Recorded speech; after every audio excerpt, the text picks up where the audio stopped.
Welcome back to Hidden Wisdom Academy Biology. Today, we're starting a new topic, secondary growth. Primary growth makes plants taller, while secondary growth makes them thicker and stronger. We'll see how the vascular cambium helps in this process, how wood and annual rings form, and how heartwood and sapwood differ. Also, don't miss our biology podcast. We're close to our 100th episode, and something special is coming your way. Check out the YouTube community poll and vote for what you'd like to see in the special episode. So, without further ado, let's get started. As always, in this slide you can see the syllabus and PYQ topics with their years, so you get to know what to expect in your exams. Let's understand secondary growth in dicot stems in a simple way. In young dicot stems, the vascular bundles are arranged in a ring. The fascicular cambium inside the bundles and the interfascicular cambium between the bundles become active and join to form a continuous cambial ring. This cambial ring makes secondary xylem on the inner side and secondary phloem on the outer side, which increases the stem's thickness. As time passes, annual rings form due to the cambium's seasonal activity, and medullary rays help in sideways transport of food and water. That's how a young, thin stem slowly turns into a strong, woody stem as it grows. Let's understand secondary growth in dicot roots simply. Here, the cambium develops from the pericycle, just outside the xylem.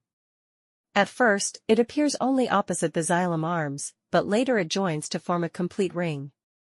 This cambium makes secondary xylem on the inner side and secondary phloem on the outer side, which increases the root's thickness. After some time, a cork cambium, phloem, forms from the pericycle. It produces cork on the outside and secondary cortex on the inside. This completes the secondary growth in roots, making them stronger and thicker. Let's learn about annual rings. What are they? Annual rings are rings of secondary xylem formed every year in dicot stems. You can see them in a cross-section of a woody stem. Each ring shows 1 year of growth. Why do they form? They form because the cambium works differently in different seasons. In the spring or wet season, cambium is active and makes large, thin-walled vessels, called spring wood. In the autumn or dry season, cambium is less active and makes narrow, thick-walled vessels, called autumn wood. The contrast between spring and autumn wood creates a visible ring. Counting these rings tells the age of the tree.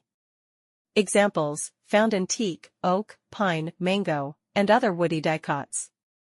Absent in monocots and tropical evergreen trees.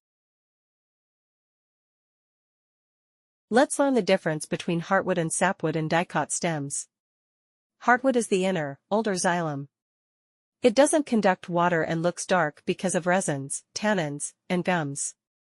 Its main job is support. Sapwood is the outer, younger xylem. It transports water and minerals from roots to leaves and is light-colored.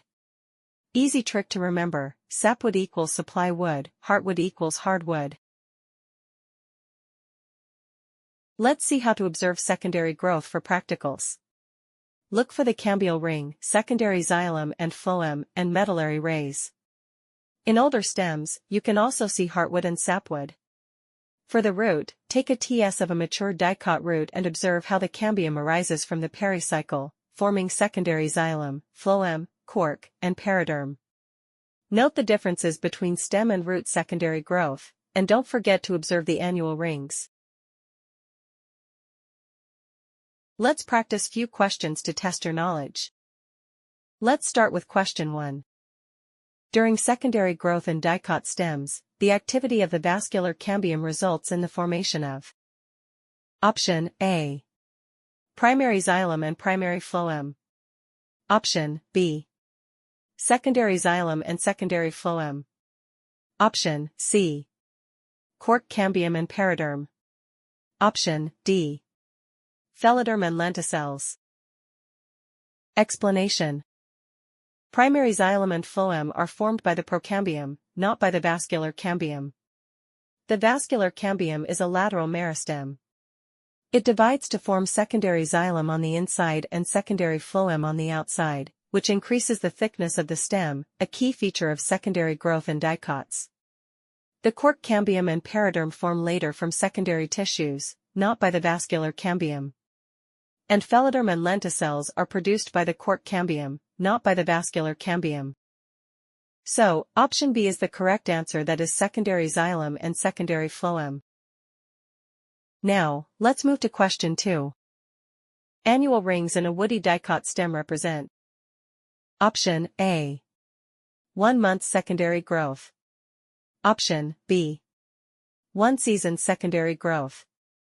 Option C. 1 year secondary growth. Option D. Continuous secondary growth. Explanation. Annual rings represent 1 year secondary growth. Each ring is made up of spring wood and autumn wood, reflecting the plant's cambial activity during favorable and unfavorable seasons. That's how we determine the age of a tree. A month's growth is too short to form a ring. 1 season is only half a ring. 1 pair of early and late wood equals 1 year of growth.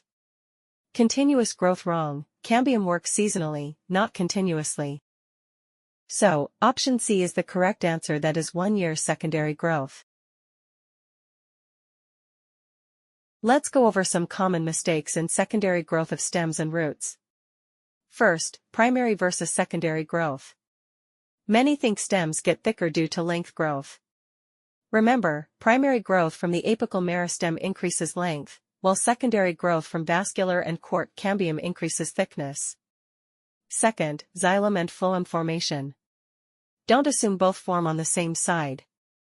Xylem is inside, phloem is outside. Third, annual rings. Mistake, they form continuously. Actually, cambium works seasonally, springwood plus autumnwood makes 1 annual ring. Fourth, cork cambium versus vascular cambium. Cork cambium makes cork outside and phloem inside, while vascular cambium makes secondary xylem and phloem.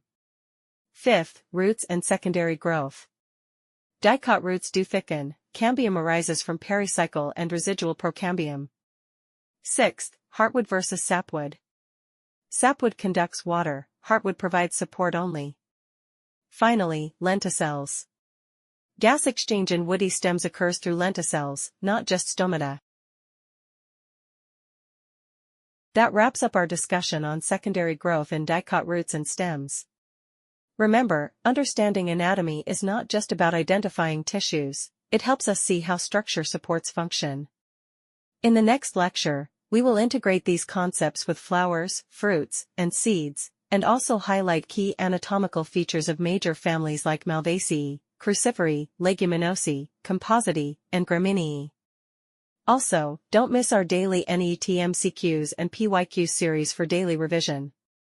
See you in the next lecture.